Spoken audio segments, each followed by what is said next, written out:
কাল কিয়ামতের দিনটা বড় ভয়ঙ্কর হবে, এত ভয়ঙ্কর বন্ধু। আমার নবী বলেছেন উলঙ্গ অবস্থায় মানুষগুলো হাসুরের ময়দানে একত্রিত হবে রে।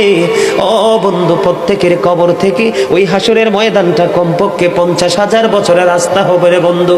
এই জন্য নবী যখন মেরাজের রজনীতে বোরাক দেখেছিল, আমার নবীকে আল্লাহ দাওয়াত দিয়েছে, বোরাক দেখে আমার নবী এত ক্রন্দন করেছিল, মনে হয়েছিল যেন আমার নবীর চক্ষু মুবারক দুইটা ঝর্ণা হয়ে গেছে।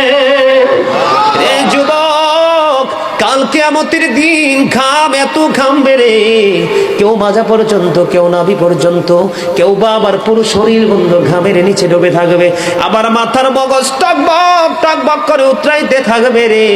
আল্লাহ বলেছেন লা ইয়ামুতু, people will not die that day, সেদিন মানুষ আর মরতে পারবে না।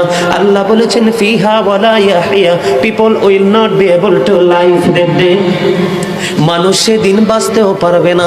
আমার আল্লাহ বলেছেন অমাহুম আনহা বিগাইবিন, people will not be able to escape that day, সেদিন মানুষ সেখান থেকে পালিয়ে যেতেও পারবো না রে।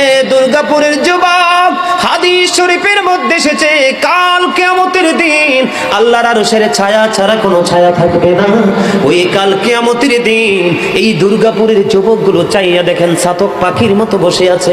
আমার কাছে এত সুন্দর লাগে রে যুবক, আমার হৃদয়টা ঠান্ডা হয়ে গেছে, কলিজা ছুঁয়ে গেছে তোমাদের উপস্থিতি এবং মনোযোগ। আল্লাহ রাব্বুল আলামিন হাদিস শরীফের মধ্যে এসেছে কাল কিয়ামতের দিন আর 7 শ্রেণীর মানুষকে আল্লাহর আরশের ছায়ার নিচে জায়গা দিবে রে। এর মধ্যে বিশাল একটা টিম থাকবে পৃথিবীর যুবকেরা। জোরে জোরে সুবহানাল্লাহ।